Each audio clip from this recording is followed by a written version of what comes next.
একবার বাইরে দেখুন কেমন কাল বৈশাখী ঝড় হচ্ছে, দেখছেন আজকে বৈকালে দেখুন, এখন বাজে পুরো পাক্কা 5টা ঘড়িতে, কেমন ঝড় হচ্ছে দেখুন। ওই দূরে তাল গাছগুলো দেখুন পুরো এক সাইডে পাতা হয়ে গেছে, দেখতে পাচ্ছেন দেখুন। আমি জানলা বন্ধ করে কোনো রকম রেখেছি। বন্ধুরা আজকে বৈকাল বেলা কেমন কাল বৈশাখী ঝড় হচ্ছে দেখুন, বাইরের দিকে দেখা একবার দেখুন, তাল পাতাগুলো ভালোভাবে দেখা যায় না, এমন ঝড় হচ্ছে দেখুন। দুটো তাল গাছ দেখা, পাতাগুলো সব এক সাইডে হয়ে গেছে, কি পরিমাণে ঝড় হচ্ছে বুঝছেন, দেখুন কেমন ঝড় হচ্ছে।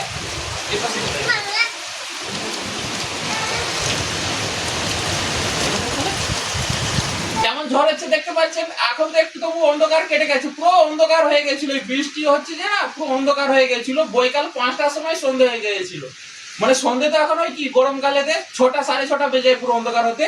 এই বৃষ্টির জন্য পুরো 5টার সময় অন্ধকার হয়ে গেছিল, আমি তো বুঝতে পারিনি, আমি ঘুমাচ্ছিলাম, ঘুম থেকে উঠে দেখি না এরকম ঝড়ের আওয়াজ শুনে আমি উঠলাম। দেখুন আপনাদেরকে পুরো লাইভ ডেমো দেখাচ্ছি। একটা জিনিস আপনাদেরকে বলি না, যে আমাদের এই জানলাটা দিয়ে জল কেমন গলে, দেখছেন এই যে জানলা করেছি, এই যে জানলা করেছি, এই জানলা করে আমি কিন্তু মানে পস্তাচ্ছি এখন, মানে অনেক টাকা খরচা হয়েছে কিন্তু জল আটকায়নি। দেখুন ঘরের ভিতরে যেমন দেখছেন জল টল এই ঝাপড়া দিলে কেমন ঢুকে যায়।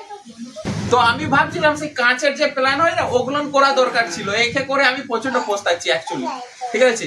তো আর এই যে ঝড় দিচ্ছে, এই যে ঝড় দিচ্ছে এক টাইম, মানে এই ধান পাকার টাইম এখন, ঠিক আছে। এই টাইম যে আমরা এখন আগে যে চাষ করতাম, তো এখন আমরা এইরকম ঝড় হলে পর্যন্ত চিন্তায় থাকতাম যে আমাদের ধানগুলো নিয়ে কি অবস্থা হবে। এখন তো চাষবাস হয় না, কিন্তু আমি ভাবছি যারা চাষবাস করেছে তাদের কি হচ্ছে, মানে কিছু রাখবে না এরা, এত জোরে ঝড় হয়েছে বুঝতে পারছেন। একে তো ধানের মানে চালের এত দাম, তার উপরে এরকম ঝড়, মানে এবারে প্রচন্ড চালের দাম বাড়তে চলেছে।